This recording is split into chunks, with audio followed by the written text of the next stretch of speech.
Para dar el comienzo, yo les expliqué brevemente cuál es la modalidad. Vamos a hacer una presentación por parte de la biblioteca desde el contexto de una mirada general de los antecedentes que se han generado, una visión del proyecto de ley y antecedentes que se han generado también en algunas participaciones en las comisiones pertinentes en que ha estado este proyecto en tramitación.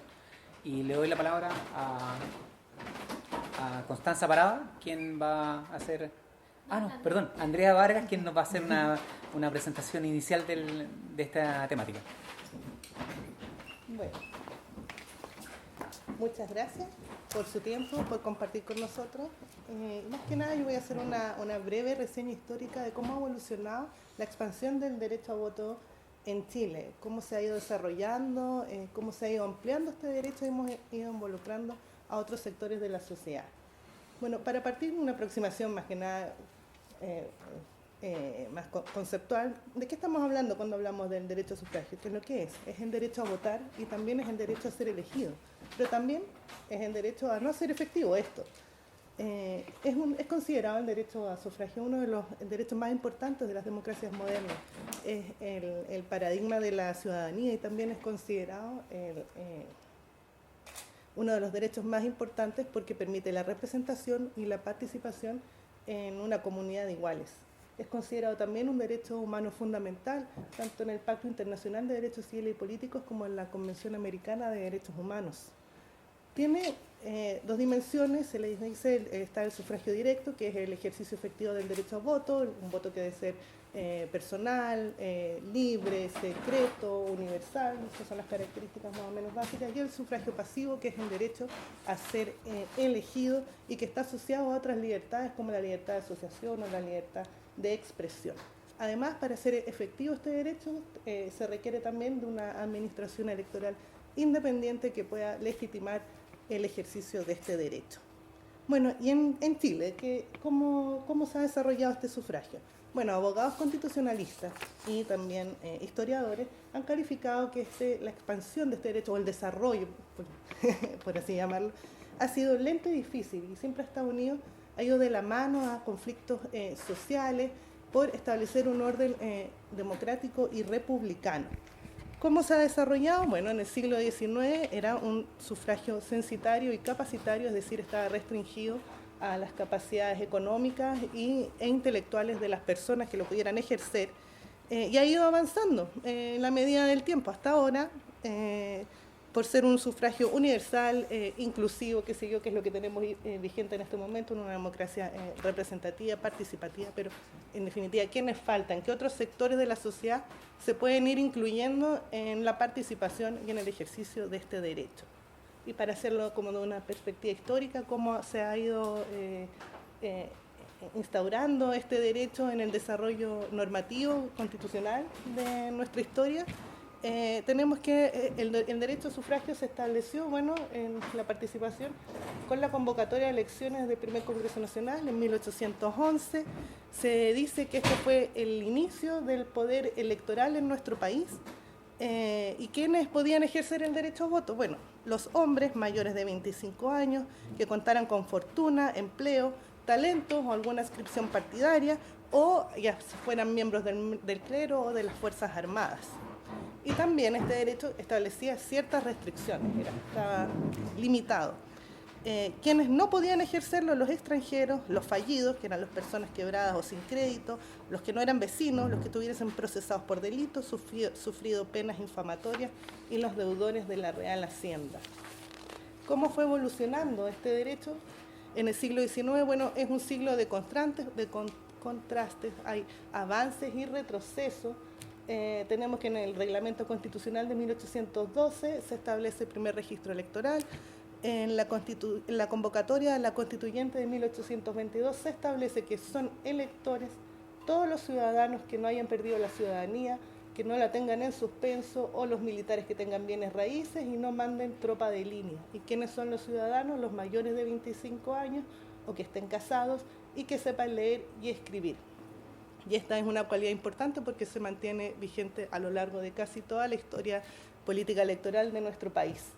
En 1823, una constitución calificada de conservadora y moralista establece que pueden votar los hombres ciudadanos mayores de 21 años, casados, siempre y cuando tengan requisitos ya sea económicos o intelectuales, que sepan leer y escribir, además los católicos y que estén inscritos en el registro electoral. En 1828 se produce un avance, se expande más este derecho y se establece que pueden votar los hombres mayores de 21 años, o incluso antes si estuviesen casados. Pero también se mantienen estos requisitos económicos y que estén las personas sujetos a algún empleo, que paguen impuestos. Bueno, el tema de los registros electorales siempre es importante en 1830 y llegamos a las innovaciones, no sé qué pone, sí, siglo XIX, Constitución de 1833, una constitución muy larga, establece quiénes pueden votar: hombres solteros, mayores de 25 años, casados o mayores de 21 años si tenían ciertos requisitos económicos y que además supieran leer y escribir. En 1842, bueno, se vuelve a refrendar este requisito, saber leer y escribir. En 1888 se hace una reforma constitucional que elimina el requisito de estar inscrito y de tener posiciones económicas. Sin embargo, a finales del siglo XIX todavía podemos ver que hay restricciones al ejercicio del derecho y se establecen prohibiciones. Las mujeres no pueden estar inscritas en los registros electorales, situación que en el siglo XX ya se vuelve a refrendar, ¿no es cierto? En 1915 se excluye explícitamente de la participación política a mujeres, a los menores de 21 años, a los extranjeros, empleados públicos y a los dueños de establecimientos de diversión o de bebidas alcohólicas o algún otro tipo de entretenciones. En la Constitución de 1925, ya un desarrollo más moderno de nuestra legalidad, institucionalidad jurídica, establece que pueden votar los chilenos mayores de 21 años de edad que sepan leer y escribir y que estén inscritos en los registros electorales. En el 34 se produce un gran avance, bueno, o semi-avance, porque se establece el voto parcial para las mujeres.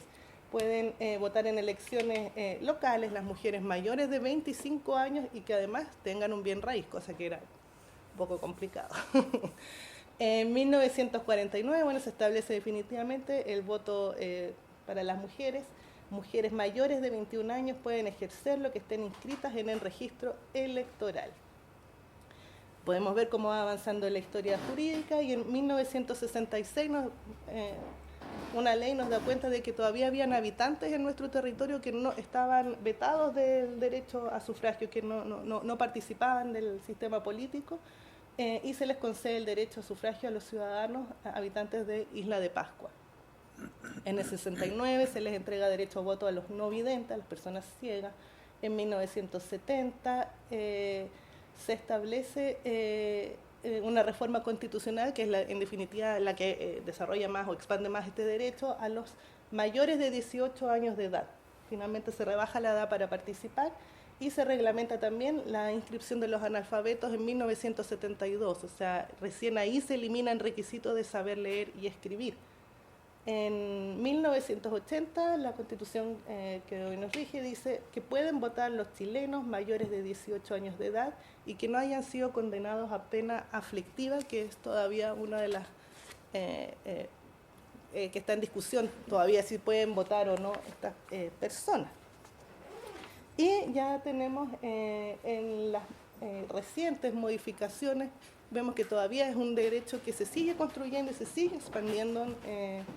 En el 2007 se introduce una modificación legal para que puedan votar las personas con discapacidad en lo que se llama el voto asistido, pueden ser acompañados. En el 2009 se establece la reforma constitucional sobre el voto voluntario y el registro automático en el sistema electoral, en el registro electoral. Y bueno, se establece que pueden votar los mayores de 17 años, o sea, quedan inscritos en el registro los mayores de 17 años que al momento de la elección tengan los 18 años cumplidos, cosa que se ve implementada con la legislación del 2012. Y finalmente llegamos a la reforma constitucional de 2014, que es la que nos convoca en este momento a conversar cómo se puede implementar, que le otorga el derecho a los ciudadanos chilenos para votar en el extranjero y sufragar en elecciones de carácter nacional. Y bueno, ese ha sido más o menos el desarrollo normativo del derecho a sufragio. Todavía puede ser que queden sectores de la sociedad que están quedando al margen de la participación política. Y cedo la palabra. Muchas gracias. Yo les voy a hablar un poco a nivel muy general de la experiencia comparada sobre la votación en el extranjero. Bueno, tenemos que durante las últimas décadas los derechos de las personas que están en el exterior ha adquirido mayor importancia en la medida de que hay una gran cantidad de países que han empezado a desarrollar elecciones democráticas, que hay cada vez más personas que trabajan y viajan alrededor del mundo en contexto de transición de regímenes autoritarios a democracia. En este contexto, el derecho de los refugiados y de las personas que viven fuera del país tiene una gran importancia, sobre todo en el contexto de que ellos puedan participar en la construcción del futuro de sus países, lo cual se ve incrementado por un contexto de globalización y relacionado a las migraciones. En ese sentido, surgen muchas preguntas en torno a quién tiene el derecho a estar representado y cómo las personas pueden garantizar que estos derechos sean cumplidos. En ese sentido, tenemos que los argumentos a favor del voto en el extranjero se basan en el principio de universalidad del sufragio, que es una idea básica de que todo ciudadano tiene derecho a participar en la elección directa de los representantes de los órganos estatales, al momento que también esto es reconocido de manera constitucional. Estos argumentos se basan, por un lado, en la declaración las declaraciones internacionales, donde se establece que el sufragio universal es igual, libre, secreto, como lo mencionó Andrea, y como parte de un derecho humano inalienable, como está establecido en la Declaración Universal de los Derechos Humanos, en la Convención Americana de Derechos Humanos, y de manera más específica, el artículo 41 de la Convención Internacional sobre la protección de los derechos de todos los trabajadores inmigrantes y de sus familiares afirma lo siguiente: los trabajadores migrantes y sus familiares tendrán derecho a participar en los asuntos públicos de su estado de origen, a votar y ser elegidos en elecciones celebradas en ese estado de conformidad a su legislación. Los estados en cuestión facilitarán, según corresponde de conformidad con su legislación, el ejercicio de estos derechos. Entonces, en ese sentido, se argumenta que el sufragio universal solo puede alcanzarse una vez que, en plenitud, cuando todos los ciudadanos que viven en el extranjero pueden votar en las elecciones nacionales. Sin embargo, sabemos que el voto en el extranjero es un proceso complicado que tiene muchos temas que tienen que ver con logística, con los costos asociados, con temas de transparencia. En ese sentido, muchos de los países que actualmente tienen este tipo de mecanismos han adoptado distintas fórmulas para poder implementarlo.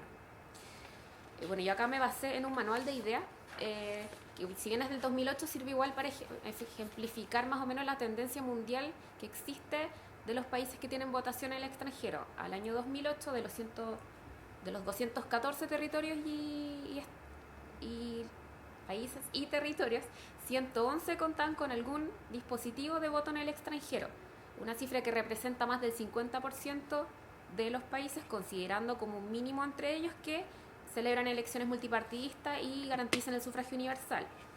De todos estos países, alrededor de 2/3 permiten que todos los ciudadanos del exterior puedan votar, y 1/3 de estos establecen algunas limitantes para los ciudadanos que están en el extranjero. Bueno, tenemos que el voto en el extranjero, dentro de las distintas clasificaciones que pueden tener los países, se puede permitir en elecciones nacionales, locales o en ambas. Lo más común es que se permitan en elecciones nacionales, es decir, presidenciales y legislativas. Bueno, acá hay un ejemplo de los tipos como de elección que permiten los países votar, donde se puede ver que, claro, los principales son elecciones legislativas, presidenciales y conjuntas. Y tenemos excepciones de países como Irlanda y Rusia que permiten el voto extranjero en todo tipo de elección, incluyendo los referendos. También, en relación a la legislación en torno al voto extranjero, hay países que establecen ciertos tipos de restricciones, por ejemplo, un tiempo de residencia en el extranjero, a la actividad que se desempeñan. Esto se asocia mucho también al elemento que tiene que ver con quienes califican como votantes. La menor cantidad de países que establecen restricciones son, por ejemplo, solo diplomáticos, militares, estudiantes que están como de intercambio, pero son los menos los países que establecen como restricciones explícitas en su legislación que impiden que todos puedan ejercer este derecho. Hay varias maneras también de votar en el extranjero. distintos procedimientos, donde el más común es el voto personal, donde va la persona a un recinto a emitir su voto igual que en el país de origen. El voto postal, que es cuando esta persona recibe por correo las instrucciones, después tiene que enviarlo al país de origen, que también es uno de los más populares, pero sin embargo es caro y generalmente hay problemas con la transparencia de qué pasa en que esos votos son emitidos y que llegan al país de origen, cómo son contabilizados. Existe también el sistema de voto por delegación de poder, que es que la persona votante en el extranjero delega a una persona que en el país de origen vota en una mesa, y votos por medios electrónicos, que reúnen un montón de variedades, que es voto electrónico por internet, por teléfono, por celular, que en realidad es como una novedad y que está siendo implementado de manera mixta con los otros sistemas en los países. Bueno, aquí están las modalidades. Como se puede ver, el voto personal y el voto postal son los más populares. Voto por delegación son poquitos países, y los medios combinados igual van en aumento debido a la nueva tecnología y a que también el voto electrónico es mucho más barato que, por ejemplo, implementar el voto postal o el voto personal. Bueno, y finalmente tenemos que también se cuestiona mucho el tema de la participación de los votantes en el extranjero, que es una de las principales interrogantes de cómo lograr que las personas que están en el extranjero realmente se sientan convocadas a votar, que es lo que un poco se cuestionaba de la encuesta que hizo el Ministerio de Relaciones Exteriores, de la cantidad de extranjeros que existían, que residen, o sea, de chilenos que residen en el exterior. Los que respondieron la encuesta, si bien era un precedente importante, no era la totalidad de esto. Entonces se cuestiona también los niveles de participación de las personas en el extranjero, y bueno, hay distintas maneras que se discute en la literatura de cómo lograr una mayor participación, que tiene que ver también con la cercanía que ellos tienen de los lugares de votación, con el acercamiento que puedan tener a las campañas electorales que suceden en el país. Hay muchos países que aseguran escaños para la población que está en el extranjero. Entonces hay distintos mecanismos que se pueden implementar para poder lograr una mayor participación de la población en el extranjero, que siempre es mucho menor que la participación que se da al interior de los países, pero que en muchas elecciones también es un elemento decisorio sobre los resultados finales de las elecciones. Bueno, ahora voy a hablar a nivel bien general del proyecto de ley, porque Rafael va ahí a ahondar en eso. Tenemos que, como a nivel discursivo, se empezó a hablar sobre el derecho a voto de los extranjeros desde el 2005 en la reforma constitucional.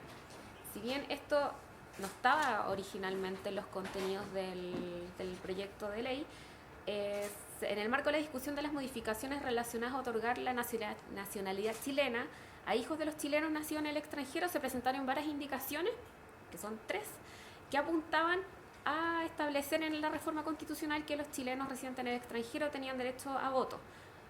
Todas estas indicaciones fueron declaradas inadmisibles. Posteriormente, la discusión de la ley 20.568 de inscripción automática y voto voluntario se dio lo mismo. En el proceso de discusión, distintos parlamentarios presentaron indicaciones que establecían derechamente el voto de los extranjeros, indicaciones que nuevamente fueron rechazadas porque se consideraba que eran ajenas a las ideas matrices del proyecto de ley. Bueno, finalmente tenemos que el 2014, con la ley 20.748, se establece ya constitucionalmente el derecho de voto de las personas chilenas residentes en el extranjero, bueno, que establece lo que está ahí, pero que tenía este pequeño detalle, que hacía falta una ley que normara el procedimiento de voto y de la inscripción de estas personas, de las cuales muchas tal vez no están inscritas en Chile. Entonces este es lo que viene como a solucionar el proyecto de ley que envió la presidenta hace poco, que tiene estos 2 grandes objetivos, que es regular el procedimiento para materializar la inscripción de los chilenos con derecho a sufragio, en base a lo que dice la Constitución, y por otro lado regular la manera en que se realizarán los procesos electorales y plebiscitarios en el extranjero. Entonces ahí están como los elementos principales del proyecto de ley, pero que eso los va a ver Rafael. Gracias, Constanza. Como bien señalaba las personas que me anteceden en la palabra, este proyecto de ley lo que viene a hacer es implementar la reforma constitucional del año 2014, que consagra en el texto de la Carta Política el derecho de los ciudadanos chilenos residentes en el extranjero a emitir sufragio. El proyecto se inicia como mensaje presidencial, actualmente está en su primer trámite constitucional en la Cámara de Diputados, Comisión de Gobierno, inició hace un par de semanas su tramitación legislativa. Como bien lo señalaba, Constanza hace algunos minutos, el proyecto de ley tiene principalmente dos ejes. Por un lado, regular la inscripción de los ciudadanos chilenos en el padrón electoral y por otro lado, disponer los mecanismos para el correcto procedimiento electoral en el territorio extranjero. En este segundo aspecto, lo que hace el proyecto es principalmente replicar los mismos procedimientos y mecanismos y detalles que se utilizan para el proceso electoral dentro del territorio chileno.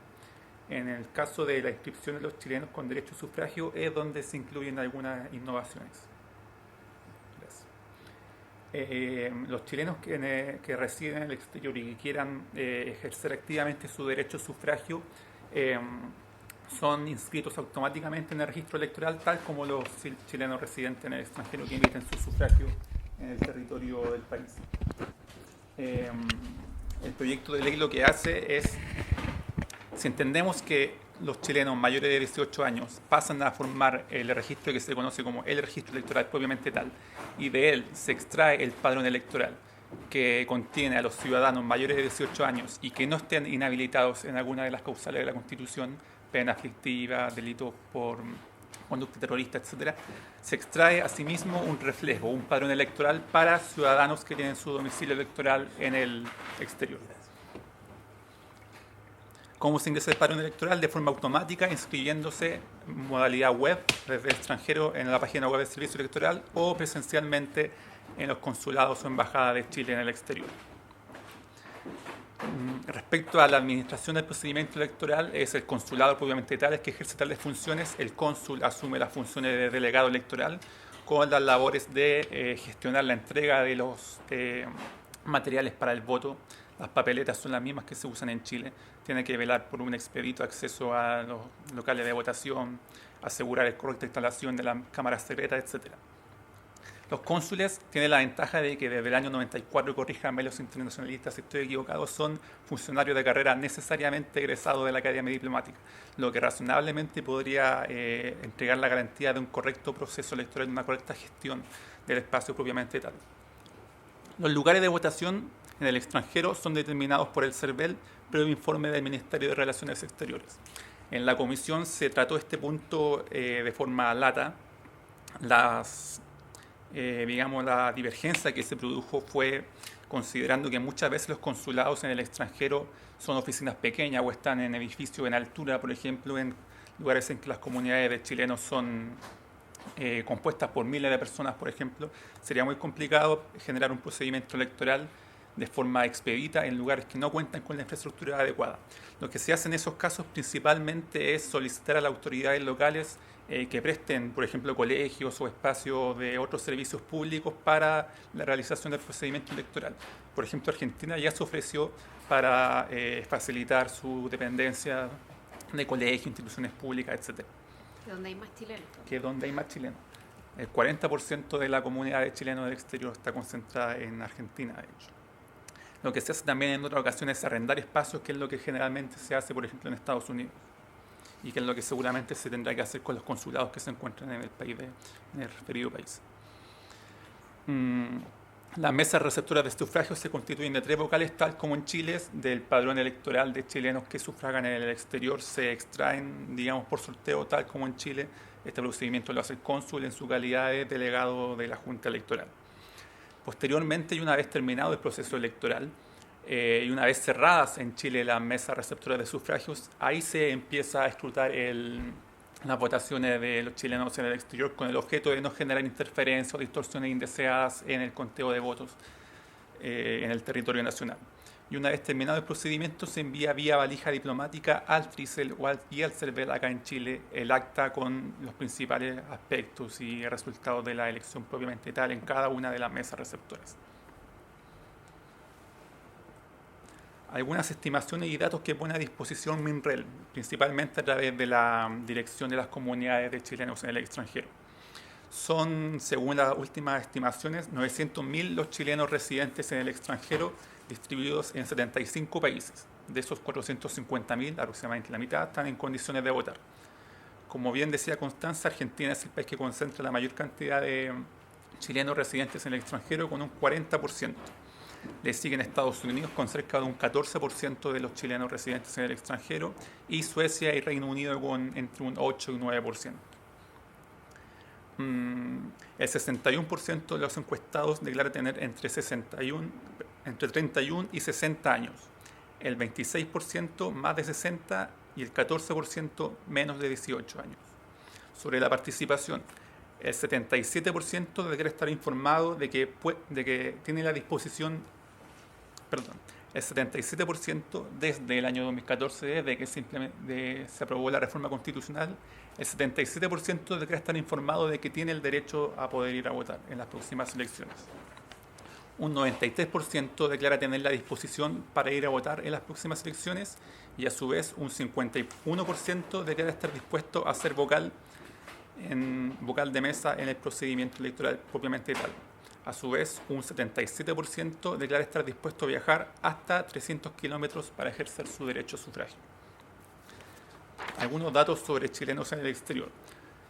58% de ellos se encuentran en el extranjero por razones económicas, digamos, de trabajo, en busca de algún emprendimiento que lo haya motivado a desplazarse. Un 13% por razones políticas y hay un gran número de estudiantes que están de manera temporal en territorio en el exterior. Gracias. Algunas preguntas que quedan en el aire como para poder provocar la conversación. ¿Cómo puede regularse de mejor manera la propaganda del exterior? El proyecto de ley de financiamiento de la política actualmente está en su segundo trámite en la Comisión Especial de Probidad y Transparencia en el Senado. Por tanto, si aún no tenemos claridad sobre cómo van a ser las disposiciones relativas al límite de gasto, a la modalidad espacial de la propaganda electoral, ¿cómo podemos tener certeza de la forma en que se regulará y será más conveniente limitar o legislar sobre propaganda en el territorio, en el extranjero? En un segundo lugar, ¿qué ventajas y desventajas tendría ser extensivo el derecho a elecciones parlamentarias o locales? Esto se discutió ampliamente el año 2014 cuando se aprobó la reforma constitucional. Como puntos a favor están el hecho de lo que mencionaba recién, muchos ciudadanos están en el extranjero por razones de estudio o temporalmente y lo más probable es que en un futuro próximo o mediano vuelvan al territorio nacional y en ese sentido uno razonablemente podría suponer que tendrán el derecho a elegir sobre las autoridades que los van a representar cuando vuelvan al país. En ese sentido hay un punto a favor en el hecho de extender este derecho a otro tipo de elecciones subnacionales o locales. El punto en contra es la complejidad que acarrea el tener que vincular a un ciudadano que está temporalmente en el extranjero con una circunscripción o un distrito electoral en el que actualmente no reside, lo que necesariamente obligaría a generar algún tipo de modificación en los registros o en el mapa distrital. Y por último, lo que mencionaba Constanza también en lo relativo a la experiencia comparada, ¿cuáles podrían venir siendo las ventajas o las desventajas de crear un distrito electoral especial para residentes en el extranjero? ¿Cuál ha sido la experiencia comparada y cuáles vendrían siendo puntos a favor o en contra? Gracias. Muchas gracias, Rafael. Nosotros ahora la idea es dejar abiertas estas 3 preguntas para que ustedes nos puedan retroalimentar del tenor desde su experiencia académica particularmente y para generar un diálogo abierto con nuestros analistas. Entonces, le doy la palabra a señora Julieta, si usted quiere partir. El distrito diaspórico es una solución a todos los demás problemas. ¿Qué problemas adicionales traen? No sé, la verdad es que ahí me falta un poco de información política sobre cuán factible es que pase una reforma electoral que incluya un distrito diaspórico en un país donde ni siquiera hay cuota de género, ¿no? Entonces me parece un poco complicado. Cuando yo pienso en distrito diaspórico lo pienso como cuotas de género, como las cuotas indígenas, como cuotas afro, como tiene de afrodescendientes, como tiene Colombia, digamos, lo pienso en ese estilo de soluciones técnicas electorales, ¿no? Entonces, me falta información para saber cuán políticamente factible sería poder generar algo de esto en Chile. Quizás Miguel Ángel nos puede ayudar un poco a pensar eso. Gracias. No creo que estoy como tú. Bueno, yo antes de ir directamente a las preguntas voy a hacer una cosa un poquitito más general. Bueno, le agradezco la invitación, encuentro muy buena la exposición que hicieron. Algunas ideas simples, por ejemplo, claro, hasta el año hasta la reforma del 70, que se hizo como 2 meses antes de las elecciones presidenciales del 70, no se permitía votar a la gente que no sabía leer y escribir. Y en teoría, si bien hay toda la normativa hasta el año 72, se habría permitido que votaran en el año 70. Pero, en todo caso, todo eso era muy falso porque bastaba con que la persona supiera firmar para que se considerara que sabía leer y escribir. Entonces eso se utilizaba de una manera muy simple. E incluso hasta en el siglo XIX se aceptaba que firmaran con una X. Entonces, en realidad, no funcionaba mucho. Ahora, claro, dentro de esto hay otro elemento que te faltó y es la normativa de cuando los extranjeros empezaron a votar en Chile. Que junto con el voto de la mujer, aunque no lo crean, está desde la Constitución del 33 las discusiones. Pero y después empezaron a implementar exactamente la fecha exacta. Yo sé que es con la Constitución del 25 y es más o menos parecido al caso de las mujeres. Pero a las mujeres se les dio el voto antes, a pesar que siempre se estuvo discutiendo esto. Bueno, el voto de los chilenos extranjeros empezó en el Imperio Romano, cuando unos senadores que vivían fuera querían votar, entonces se asignó y ahí viene la historia. Pero el real empezó con el estado de Wisconsin, Estados Unidos, donde gente que estaba en la guerra civil le querían que votaran dentro de algunas elecciones, entonces ahí viene toda la historia del voto del extranjero. Bueno, después de estas cosas más anecdóticas, vamos directamente al tema. Es bastante interesante este proyecto. Yo participé en un proyecto que se hizo anteriormente sobre este mismo voto. No era participar abiertamente, sino que yo tuve que levantar la información para una propuesta en el antiguo gobierno, el primer gobierno de Michelle Bachelet. Y dentro de las propuestas y conversando con gente en México, éramos partidarios más bien de hacer voto por correo. Pero, porque ese fue el caso que conversando con los mexicanos, fue el caso que ellos decidieron utilizar, después de hacer un análisis bastante exhaustivo. Ahora, en el caso chileno es distinto al caso mexicano, porque para ellos el voto por correo era porque iban a tener que hacer un consulado casi en cada pueblo de Estados Unidos, y eso les salía un poco complicado. Entonces, en el caso de Chile, como están concentradas en algunas áreas, no es tan complejo. A mí me surgen algunas preguntas. Por ejemplo, dentro de como mencionaron los requisitos para el voto, está la condena a pena aflictiva. Condena a pena aflictiva en Chile. ¿Qué pasa si una persona con condena a pena aflictiva en el exterior? Ese solo condena a pena aflictiva en Chile, ¿cierto? Yeah.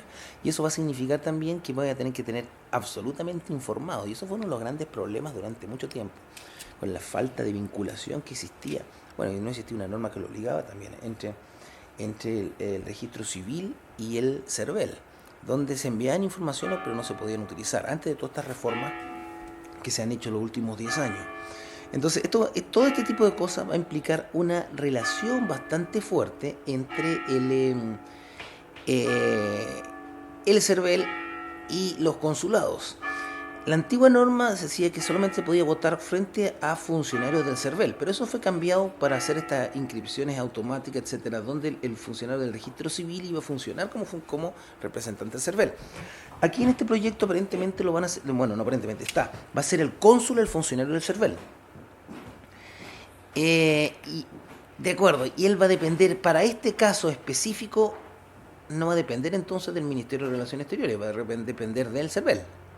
Yo sé que hay una reforma al CERVEL, hubo una hace 2 meses, pero no fue muy amplia, en realidad se esperaba bastante más, y todavía hay una, más bien en la forma de la selección de los consejeros. Entonces hay que determinar un poco ese tipo de cosas. Yo me acuerdo que eso era uno de los grandes problemas cuando se inició el proyecto, que también participé un poco en el proyecto de la inscripción automática, era principalmente eso, que la normativa obligaba a ser un funcionario del CERVEL.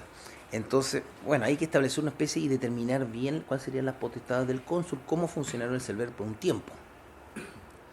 Después, la cosa de arrendar locales, eso es cierto. Yo me acuerdo que el consulado en Sydney, por ejemplo, está como en un 8º piso y es chiquitito. Entonces, van a tener y Sydney es uno de los grandes lugares dentro de Australia. Entonces, van a tener que ampliar y contratar una serie de locales. 3 vocales son seleccionados por el cónsul.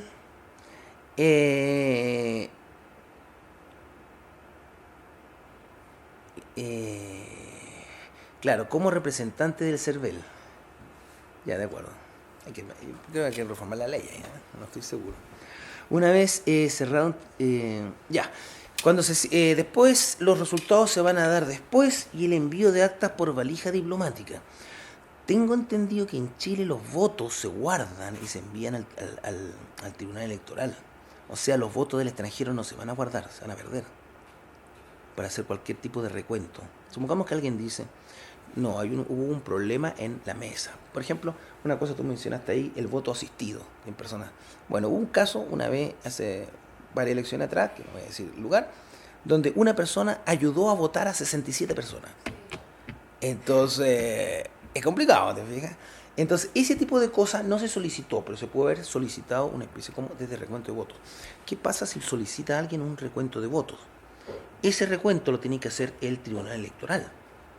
Entonces, el Tribunal Electoral lo recuenta en Chile. Entonces, tenías que pedirlo, tendría que haber una obligación en ese caso de guardarlo. Yo sé que es por plata esto, pero habría una obligación en los consulados de guardar los votos físicos y mantenerlos por un tiempo, como se hace acá, y en el caso de algún requerimiento enviarlos a Chile. Esa podría ser una solución más barata. Pero puede que se soliciten reconteo y puede ocurrir. El proyecto establece que solo se envían las actas. Claro, están solamente las actas, eso me fijé. Y por valija diplomática, claro. Pero yo tengo entendido que es el Tribunal Electoral, se le envían los votos. Pero bueno, hay que verlo. Yo no sé, otra idea. Bueno, vamos con totalmente de acuerdo con Julieta.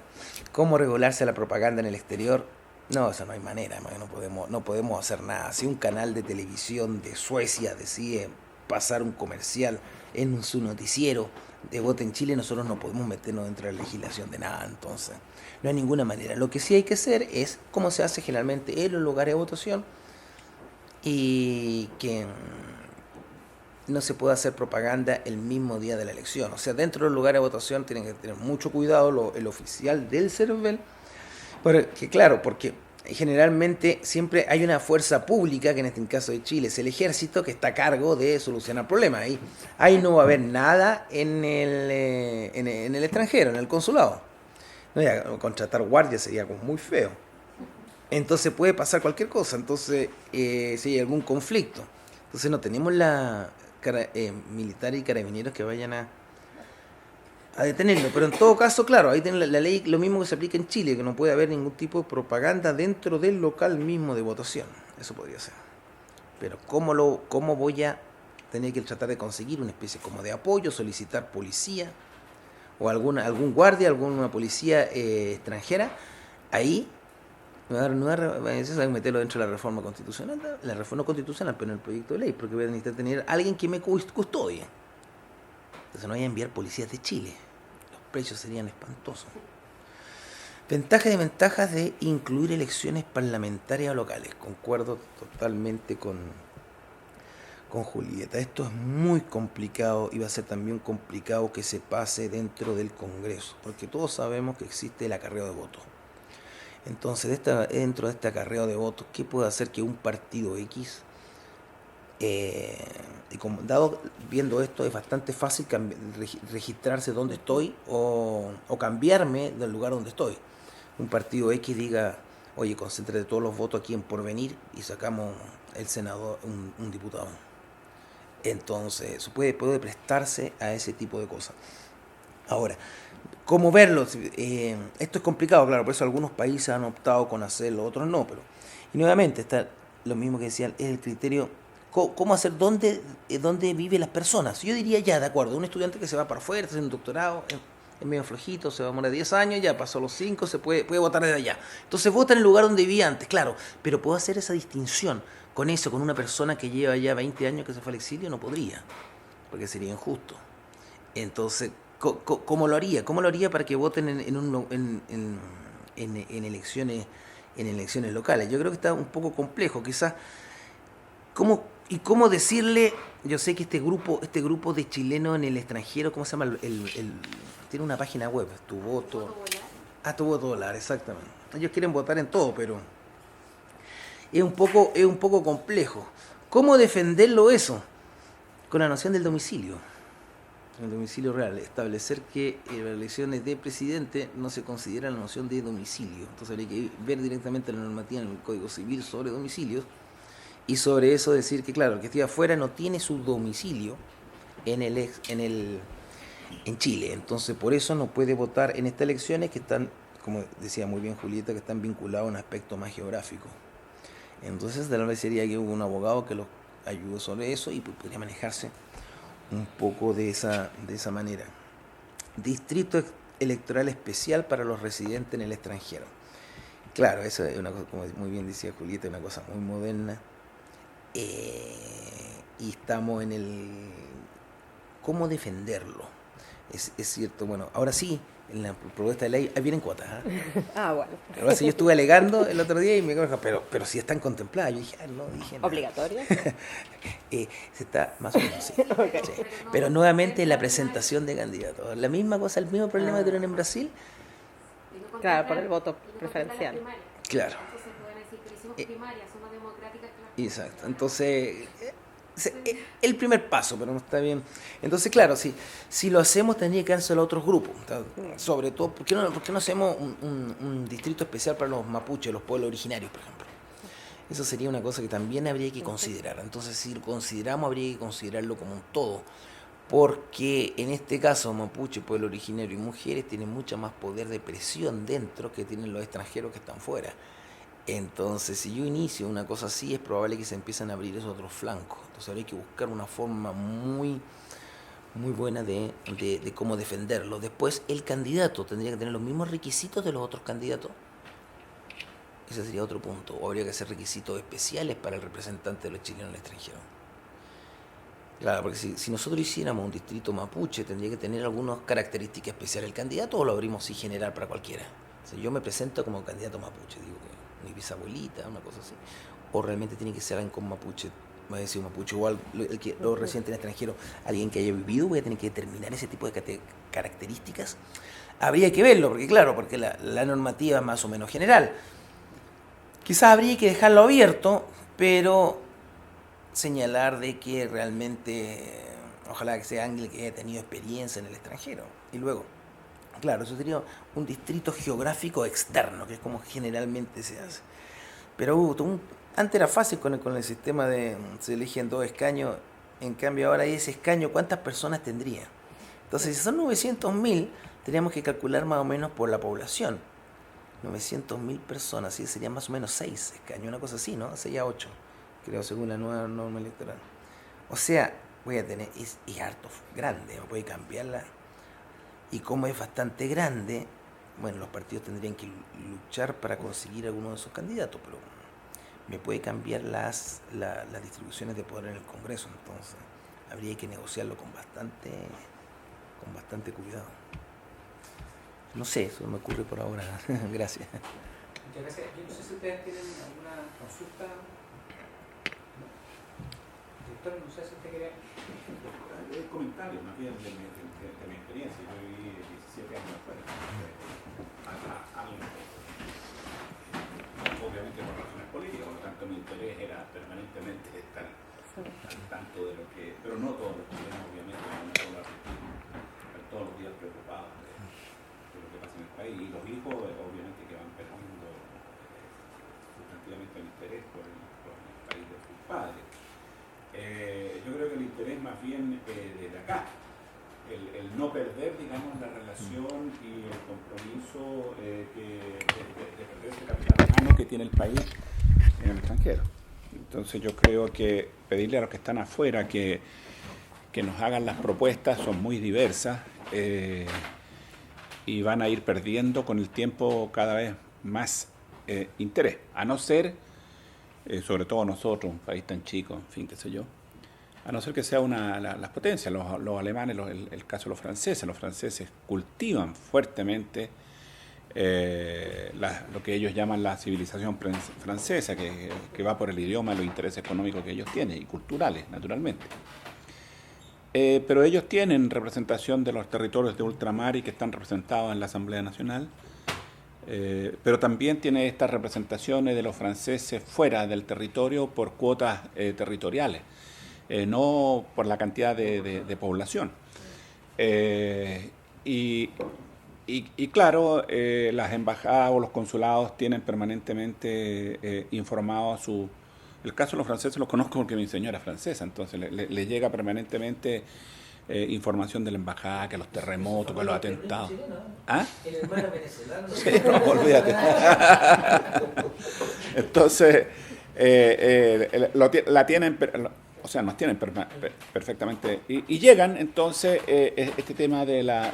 La verdad es que no es propaganda propiamente tal, yo creo que es un tema de información electoral. Y entonces le avisan, mira, no sé, pues en 2 meses más van a haber elecciones, y llega una cartilla informativa de las candidaturas nacionales. Y por otro lado llega la de la representación de América Latina, que tienen derecho a elegir una persona, y esa corre por esa corre por un carril aparte, digamos, porque la verdad es que hay intereses de los franceses que están afuera de diferentes índole, que no son tan políticas como las nacionales. En el caso nuestro de acá, yo pienso que, pero una vez, perdón, yo no soy experto para nada, es mi opinión. Es mi opinión netamente personal. Yo creo que este es un proceso que hay que ir implementándolo gradualmente, porque tiene muchas variables. Yo no sé si tú eres de Buenos Aires o a lo mejor eres de otra ciudad. Lo que yo vivía afuera era de que la gente de Valparaíso se reunían de Valparaíso y llevaban muy cerca la vida política de Valparaíso y no la de Santiago. Lo mismo pasaba con un grupo de gente de Ñuble, de Chillán, que eran muchos. Y me tocó ir a visitar en una oportunidad por un asunto de trabajo. Estuve en la municipalidad de Chillán y resulta que en la municipalidad ellos tienen un catastro de todos los chillanejos en el extranjero y los mantienen permanentemente informados porque les interesa mucho cultivar esta relación cultural, económica, política a la municipalidad. Entonces yo creo que esa gente está muy ligada a su terruño, digamos, por una parte, pero obviamente, digo yo, tal vez las mismas personas que están afuera podrían elegir para las elecciones locales donde quiero yo estar inscrito, por ejemplo. Pero yo creo que eso es una segunda etapa. Yo creo que lo primero es implementar las elecciones nacionales y después ver cómo se implementan las otras que son más... digamos, más particulares. Y lo otro que no se ve acá, yo la verdad es que ahí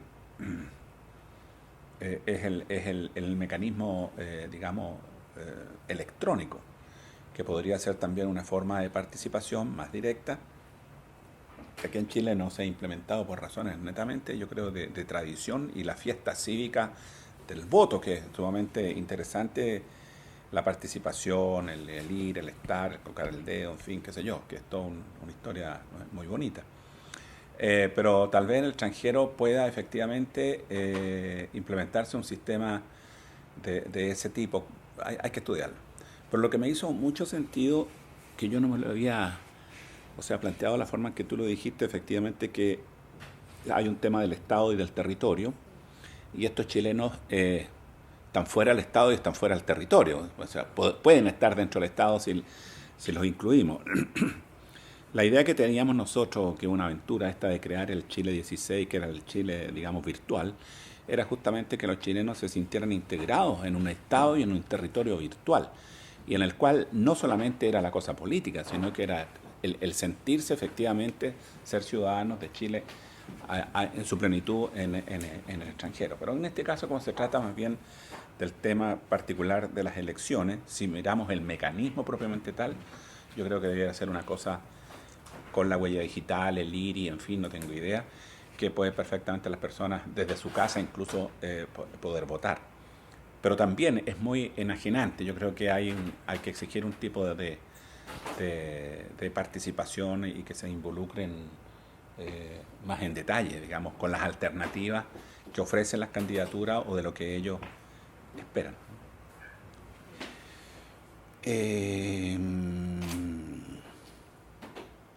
Eso, yo creo que las cuotas, en las cuotas de género, etnia, afro, o sea, una de las cuotas sería los chilenos extranjeros. Tendría que ser así, ¿te fijas? Y tal vez que tengan una representación incluso en el Parlamento un escaño, 2 escaños, habría que hacer la proporcionalidad, pero y punto. Pero ¿quién la ejerce también? Tendría que venirse a vivir un extranjero acá y deja de ser el representante, ¿te fijas? Entonces, en fin. La verdad es que la distribución está también por cantidad de personas. Entonces, si llegan 900.000, capaz que dirían, no, pero ¿por qué vamos a tener 2? Si en realidad no conocen. Mira, y las reivindicaciones, las inquietudes, a lo mejor tú la vives acá, como que has vivido mucho tiempo fuera de tu país, las inquietudes de las personas que están afuera van, todos piensan, sueñan, pero son sueños, volver. Y quieren volver con la seguridad social, quieren volver, digamos, con el tema de la salud resuelto, quieren volver con las pensiones, quieren volver a tener garantías de traer sus cosas. Por ahí va la gran reivindicación de los extranjeros en todas partes del mundo. El poder volver al país, por una parte, o los otros que tienen un interés más bien político, el querer contribuir al desarrollo del país desde afuera, estando permanentemente fuera del territorio. Ok. Perdón. No, muchas gracias. Perdón.